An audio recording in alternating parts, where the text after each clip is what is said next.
Hello students, आइए start करते हैं आज का सेशन। आज के सेशन में हम सीखेंगे differences between array representation for non full and full binary tree. पहले सेशन में हमने डेप्थ में एरे रिप्रेजेंटेशन को सीखा, तो आज जानेंगे हम इनमें differences. Array representation of binary tree is efficient for full or complete trees. But array representation of binary tree is not efficient for large incomplete trees. जैसा कि आप लेफ्ट साइड पे देख रहे हो, प्रॉपर बाइनरी ट्री है। इस tree के लिए एरे रिप्रेजेंटेशन बिल्कुल एफिशिएंट है, बट अगर राइट साइड जैसा जो ट्री है, इसके लिए एरे रिप्रेजेंटेशन एफिशिएंट नहीं है, वो भी जब हमारे पास बहुत लार्ज टाइप का ऐसा ट्री है। तो अब इनमें डिफरेंसेस जानते हैं हम, क्या डिफरेंसेस हैं। तो एरे रिप्रेजेंटेशन जो बाइनरी ट्री की है, वो हमने सीखा पहले भी कि सीक्वेंशली हमें डाटा स्टोर करना है, लेवल वाइज डाटा स्टोर करते हैं एरे में हम। तो क्या कारण है ये एफिशिएंट है? नंबर 1 कारण है, nodes are stored continuously in the array. इस रिप्रेजेंटेशन में जो बाइनरी ट्री के नोड्स होते हैं स्टोर, वो कंटिन्यूसली स्टोर होते हैं। और ऐसा है कि इसमें हर एक नोड के 2 चिल्ड्रन हैं। कोई भी नोड ऐसा नहीं है जो एम्प्टी हो, ब्लैंक हो। तो सारे नोड्स जो हैं वो प्रॉपरली स्टोर्ड हैं और इनमें पेरेंट्स और चाइल्ड रिलेशनशिप बिल्कुल अच्छे तरह से मेंटेन्ड है। और यहाँ पे no memory is wasted for null position, इसलिए कोई नल वैल्यू एग्जिस्ट नहीं कर रही। कोई भी नोड ऐसा नहीं है जिसका कोई चाइल्ड नहीं है, तो कोई भी यहाँ पे नल रिप्रेजेंटेशन नहीं है, तो इसलिए कोई भी मेमोरी वेस्ट नहीं हो रही। हर एक नोड के पास वैल्यू है। और parent and child position can be calculated easily, जैसा कि हमने पहले भी जाना कि कैसे पेरेंट और चाइल्ड की पोजीशन फाइंड करनी है। तो कौन से फार्मूले थे हमारे पास लेफ्ट चाइल्ड पता लगाने के लिए? 2i, और राइट चाइल्ड पता लगाने के लिए 2i+1। तो इन फार्मूला के साथ पेरेंट एंड चाइल्ड की पोजीशन आसानी से पता की जा सकती है। तो इस तरह से प्रॉपर बाइनरी ट्री या फुल कंप्लीट बाइनरी ट्री के केस में हमें ये फाइंड करना आसान रहता है, इसलिए ये एरे रिप्रेजेंटेशन एफिशिएंट है।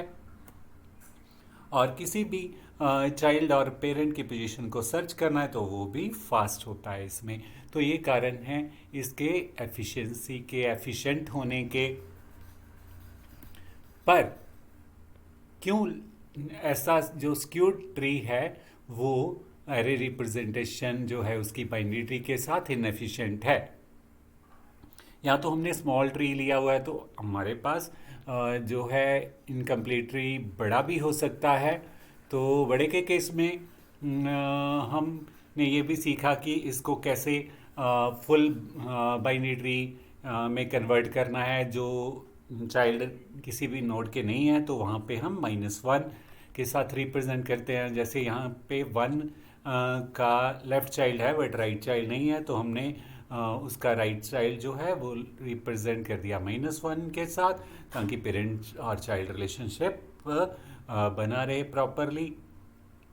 और इस तरह से 2 का भी राइट चाइल्ड नहीं था, तो हमने उसको भी -1 के साथ रिप्रेजेंट कर दिया। तो इस तरह से ये एक हमारे पास फुल ट्री बाइनरी बना हुआ है।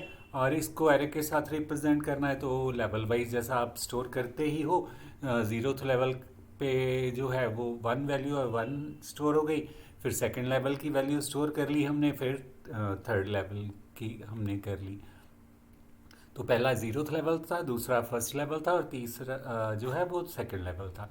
तो लेवल वाइज डाटा स्टोर कर लिया।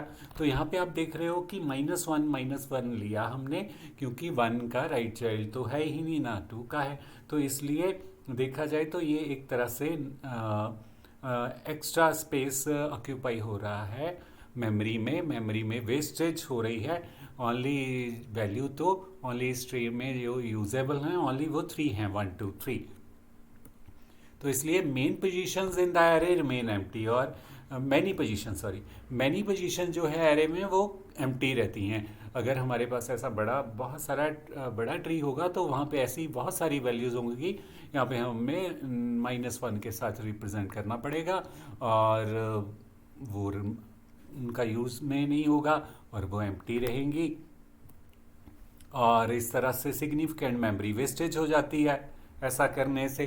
तो ये इस कारण से भी इनएफिशिएंट है हमारी एरे रिप्रेजेंटेशन इस केस में।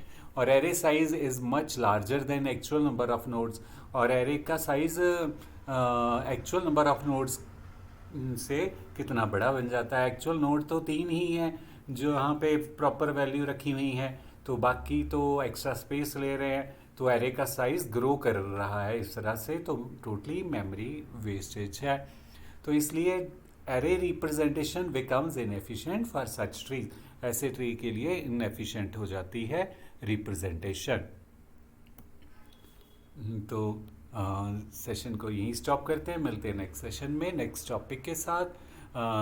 सब्सक्राइब ज़रूर करें चैनल को, और शेयर ज़रूर करें ताकि आपके फ्रेंड्स भी इन सेशंस का बेनिफिट ले सकें।